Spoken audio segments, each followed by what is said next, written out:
சீட்டு மத்தியா பெயருக்கு விடவே அவர் 11 திருத்தூதர்களோடும் சேர்த்து கொள்ளப்பட்டார். நம் ஆண்டவராகிய இயேசு கிறிஸ்துவின் அன்பும் அருளும் அமைதியும் மகிழ்ச்சியும் உங்கள் அனைவரோடும் இருப்பதாக. உங்கள் ஒவ்வொருவருக்கும் திருத்தூதரான புனித மத்தியாவினுடைய வாழ்த்துக்களை உரித்தாக்கிக் கொள்ளுகிறேன். அன்பு நிறைந்த சகோதர சகோதரிகளே, யார் இந்த மத்தியா? இயேசு கிறிஸ்துவினுடைய 12 திருத்தூதர்களில் ஒருவராக இருந்தவர்தான் யூதாஸ் இஸ்காரியோத் என்பவர். இவர் ஆண்டவர் இயேசு கிறிஸ்துவை காட்டிக் கொடுத்ததினால் அந்த துரோகத்தை தாங்க முடியாமல் அவன் செய்த அந்த தீச்செயலை முன்னிட்டு, ஆண்டவர் என்னை மன்னிக்க மாட்டார், நிச்சயமாக அவர் என்னை மன்னிக்கவே மாட்டார் என்று முடிவெடுத்து தன் வாழ்க்கையை அவனே முடித்துக் கொள்ளுகிறான். இந்த இடத்தை நிரப்பும் பொருட்டு திருத்தூதர்களால் தேர்ந்து கொள்ளப்பட்ட ஒருவர்தான் புனித மத்தியாஸ். புனித மத்தியாஸ் என்றால் என்ன பொருள்? அந்த பெயருக்கு கடவுளின் கொடை என்பது பொருளாக அமைந்திருக்கிறது. எப்படி புனித மத்தியா தேர்ந்து கொள்ளப்பட்டார் என்பதை திருத்தூதர் பணிகள் 1வது அதிகாரம் 15 முதல் 26 வரை உள்ள இறைவார்த்தைகள் நமக்கு எடுத்து சொல்லுகிறது. இயேசு கிறிஸ்து உயிர்த்தெழுந்த பின்பு பேதுரு 120 சீடர்கள் முன்பாக எழுந்து நின்று இவ்வாறு குறிப்பிடுகிறார்: யூதாஸ் விட்டு போன பணியை செய்ய நமக்கு ஒருவர் தேவையாக இருக்கிறார். அவர் இயேசு திருமுழுக்கு பெற்றதிலிருந்து விண்ணேற்பு வரைக்கும் நம்மோடு இருந்தவராக இருக்க வேண்டும் என்று சொல்லி 2 பேரை அவர்கள் முன்னிறுத்துகிறார்கள். ஒன்று யோசேப்பு பர்சபா என்பவர், மற்றொருவர் மத்தியா என்பவர். இந்த 2 பேரை முன்னிறுத்துகிறார்கள். அந்த தருணத்தில் எல்லோரும் ஒன்றாக இணைந்து பக்தியோடு ஜெபிக்கிறார்கள். ஆண்டவரே, இவர்கள் இருவரில் நீர் யாரை தேர்ந்து கொள்கிறீர் என்பதை எங்களுக்கு வெளிப்படுத்தி காட்டும் என்று சொல்லி மன்றாடுகிறார்கள். சீட்டு போடுகிறார்கள். அந்த சீட்டு மத்தியாசினுடைய பெயருக்கு விழவே அன்றிலிருந்து 12 திருத்தூதர்களில் ஒருவராக யூதாசுக்கு பதிலாக மத்தியா இணைக்கப்படுகிறார். மத்தியாவினுடைய பணி என்ன? புனித மத்தியாஸ் என்ன இறைப்பணியை செய்தார் என்றால், விவிலியத்தில் புனித மத்தியாவை பற்றிய குறிப்புகள் அவ்வளவாக இல்லை. திருச்சபையினுடைய மரபுப்படிதான் அவர் என்ன பணி செய்தார், எங்கு பணியாற்றினார் என்கிற குறிப்புகள் நமக்கு கிடைக்கின்றன.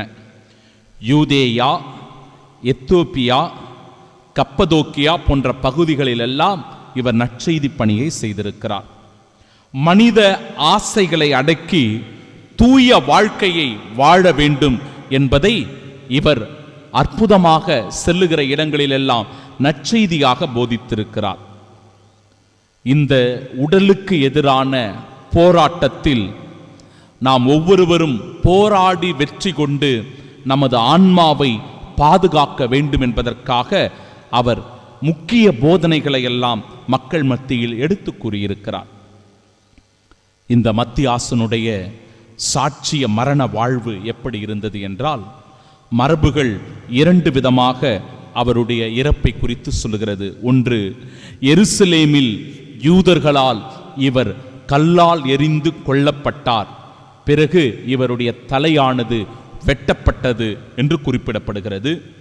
பிறகு எத்தியோப்பியாவில் சிலுவையில் அறையப்பட்டு இவர் மறைசாட்சியாக மரித்தார் என்றும் இவரை பற்றிய குறிப்புகள் நமக்கு எடுத்து சொல்லுகின்றன.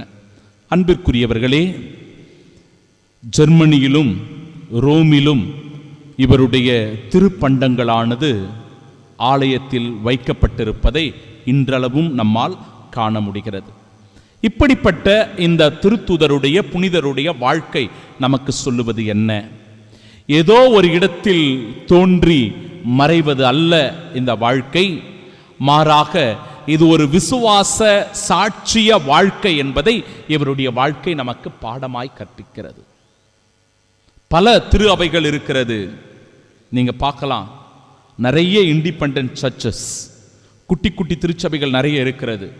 ஆனால் ஒரு காலகட்டத்தில் யாரோ ஒருவர் ரொம்ப ஃபேமஸாக இருப்பார், புகழ்மிக்கவர்களாக இந்த உலகத்தினரால் போற்றப்படக்கூடியவர்களாக இருப்பார், அற்புத அதிசயங்களை செய்யக்கூடியவராக இருப்பார். ஆனால் அவருடைய காலத்திற்கு பிறகு அந்த திருச்சபையானது அழிந்து போவதை நாம் காணுகிறோம், ஒழிந்து போவதை நாம் பார்க்கிறோம்.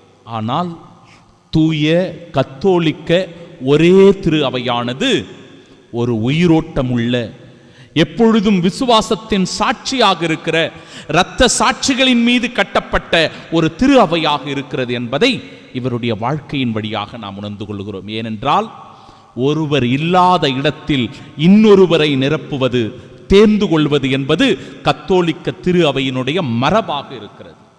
இந்த மரபின் அடிப்படையில் தான் இன்றளவுக்கும் ஒரு உயிரோட்டம் உள்ள திருச்சபையின் அங்கத்தினர்களாக, உறுப்பினர்களாக நாம் ஒவ்வொருவரும் இருக்கிறோம் என்பதில் நாம் பெருமை கொள்ள வேண்டும்.